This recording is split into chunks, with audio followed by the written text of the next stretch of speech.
बघा किती कपट विचारायचं किती अशाने कधी माणूस यशस्वी होतच नाही, कधीच होत नाही आणि कपट विचार करून येते माणसानं. डायरेक्ट का म्हणते ती इथं कांदा ठेवू नको ठिक्यात भर, माणसानं घेतलेलं सकट कळायचं नाही. लंपाच होत्यालं लंपाच होत्यालं म्हणजे कोणाला कोण दुसरं शेजार पाजार यायची ती का? मलाच म्हणली ना ही माणसं मलाच, दुसरं कुणाला नाही.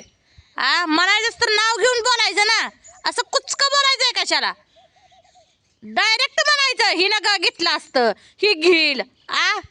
कुचकं बोलू नका, बोलायचंय ना स्पष्ट बोला. तोंडावर बोलायला शिकावं माणसानं, मागं बोलू नये, निंदा करू नये माणसाची. ह्याला काय चांगलं म्हणत आहे निंदा करून?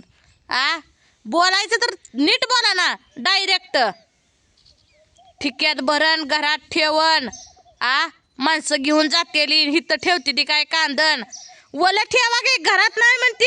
7 समुद्र एक कपाट आणा एक आणि त्या कपाटात घाला म्हणजे कोण यायचं नाही. कुलूप लावा, त्याशिवाय वास खमंग येणार नाही ना घरादारात. अव कांद वलं असते आता वाळून द्यावं लागते. तिनं ठेवलंय ते बराबर ठेवलंय. मला काय कोणाचा हे करायचं नाही, पण ही डायरेक्ट माणसं म्हणते ती घेऊन जातेली लंपास होत्यालं कांद. इथं काय माप लागतं काय, कुणी घेतलंय कुणी नाही कळतंय का? म्हणजे ही मलाच म्हणते ती, दुसरं कोणाला म्हणते ती का? काय लय माणसं नाही घेतलं तरी घेणार म्हणणार. असं विचारले बाद विचार माणसानं चांगलं करावं तेव्हा माणूस यशस्वी होतं. कशाचं विचार बाद आहे. जा तिकडे काय एवढं टेन्शन घ्यायचं आहे. पण माणसाला वाटतंय ना, माणसं डायरेक्ट अशी म्हणते ती एवढ्या दिवस इथं लावले होतं त्यातलं का उचलून घेतलं नाही. तर पाठ घेत होती मी, पण कांदा कवाच मी उपटून आणला नाही. तेव्हा आणू वाटत नव्हता काय? पात खाल्ली केली पण मी कांदा कवाच आणलं नाही. तो उपसून कांदा नव्हतं तेव्हा मी का बरं आणलं नाही? माझ्या मी इकात आणण्यापर्यंत वाट बघितली. मी कुणाच्या सकट कांद्याला हात लावला नाही की काय नाही. आणि आता मध्ये ही कांदा घेऊन जातेली इथं माप लागतं काय कांदा कळते आता काय घेतलेलं. तुम्ही कपाट आणा एक कपाटात ठेवा 7 समुद्रात ठेवा. आम्हाला काय घेणं देणं आहे? 5 रुपये किलो होतेला आता कांदा 5 रुपये किलो. 1 रुपयाचा 10 रुपये किलोने कांदा कोण खायचं नाही. आणि असलं विचार करून तुमचं तर कालवण आमटी शिजवली बघा. भाजी दिलती एकाच भाऊनं आमटीची, त्या आमटीची भाजी केली. कसे म्हटलं आता शिजून द्यावं थोडी आरावर. आमटीची भाजी केली बघा, लय बी नाही केली म्हटलं थोडीशी बाद झाली. उगाच करून तर का करू ढाबाढू.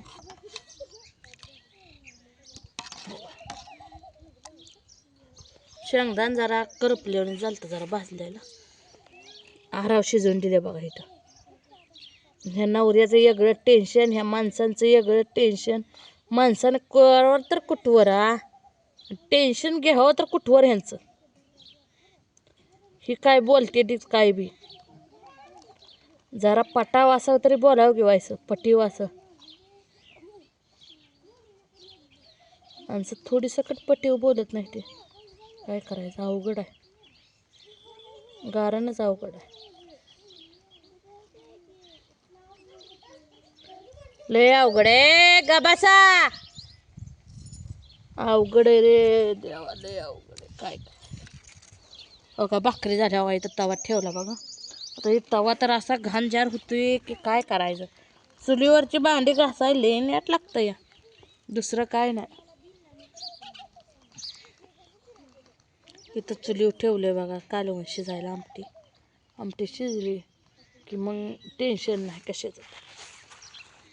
भाजी मी केली आहे गरगाटा. कसा झालाय बघा.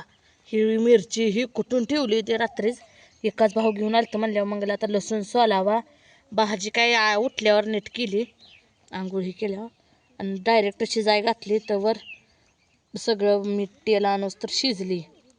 आणायचं ठेवायचं लय वैताग येतंय. ती पोरगी एक काम सांगितलं की 4 तास लागतंय आमच्या पोरीला एक काम करायला. काय करायचं अवघड आहे नुसतं.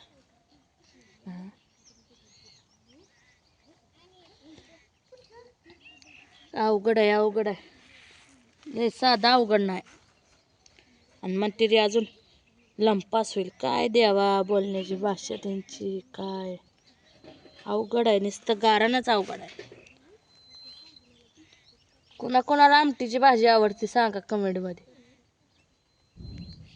मला तर आवडते बघा ह्याला भाकर असली की चव देऊन चांगलं लागते मी आज चपात्याच केल्या नाही आज रात्री चपात्या केलेल्या त्यातल्याच 2-4 चपात्या आता नवऱ्याला ते शिळच खायला घालते त्याशिवाय नवऱ्याला कळणार नाही त्यांना काय 2 टायमाला ताजं मिळतंय का नाही त्यांची बी टेच चालू झाली का भाकरी करायच्या टायमिंगला चपात्या कर आणि चपात्या करेल तेव्हा भाकरी कर असला नवरा बी उलटाय काय करायचं आपलं नशीब हाय फुटकं म्हणायचं गप्प बसायचं अवघड आहे नवराच नाही आपला चांगला तर दुसऱ्याला बोलून काय उपयोग आहे दुसऱ्याला बोलून उपयोग नाही त्याला माणूस शान लागतं आपलं दुसरी बरी बोलून घेतलेली आपलं दुसरं कोण बोलून घेत नसतं अवघड आहे नुसतं लय अवघड आहे रे देवा तर दूध घालायला गेलेलं 1-1.5 तास झालं बघा अजूनही नाही तर असलं दूध घालणं कुठं असतं काय दूध घालायला गेल्या यावं चटाक दिसणं घरी काम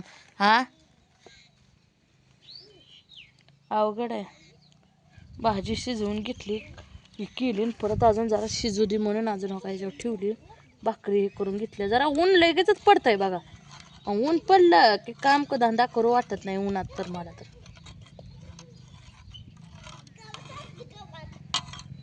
गावात आणलं गाजर आणली कसलं जात या जाईल तिकडच बसायचं आहे ना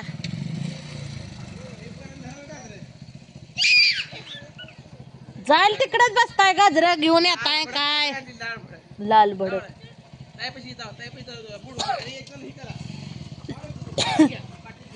लांब लांब जावा इथं पडचाल भाजीत बस इकडे बापू बस खाली लाल भडक गाजर आहे ठेव कशी आहे ती लाल भडक माल कडक होय होय 2च खायचे आणा पाठी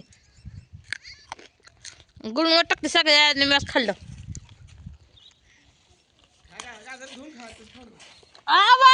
कधी गेलाय तुम्हाला काय वाटतं का नाही यायचं काय दिसतंय का नाही चालताय काय 100 वर्ष दुकान करायगत सोला धुवून चिरून द्या पोरासनी भाजी केली खाला आता रात्री चपात्या द्या आता गाजराची भाजी करी गाजराची रेडली ह्याची भाजी होती का वाळून गेलेली मग गाजराचा हलवा कर गाजराचा हलवा कर मला नाही येत गाजराचा हलवा करायला आणखी मोना आणखी पाठी ये मोड गाजर बसलं मांडी घालून आता अरे माटा देऊन अशी मोडायची गाजर नाही आम्हाला काय येतच नाही मोडायची कळलं का तेवढीच कुठं आणली दिली इलासला होय इलासून दिली मी तरी म्हटलं उशीर कस काय लागला अजून नाही म्हणत होतं मी म्हणलं बाजार तेवढे काय पोरं खाऊन टाकतील आणि काय हलवा करताय पोरांना दोन खाई बघ असं खाई गाजर गोळ मटायची पण आव लाल भडक गाजर आहेत लाल भडक लाल भाल बघू पोरं लाल आहेत गाजर आणली का पाठी पाटी जा इकडे आण बाप पाटी ही शेळी टाकून येतात कोण टाकतो शेळीला काय शेळ टाकताय मशीन टाकायचा माझ्या बरोबर मशीन टाकायची शेळ टाकू नका उगा लोकांची जगवत बसा की इतके दिवस जगवली ते जगवली आणि अजून जगवायची ती लोकांचीच टाकाय बाप्पा आपल्या रेडीला टाकून ये बारक्या टाक आपल्या रेडीला खाऊ दे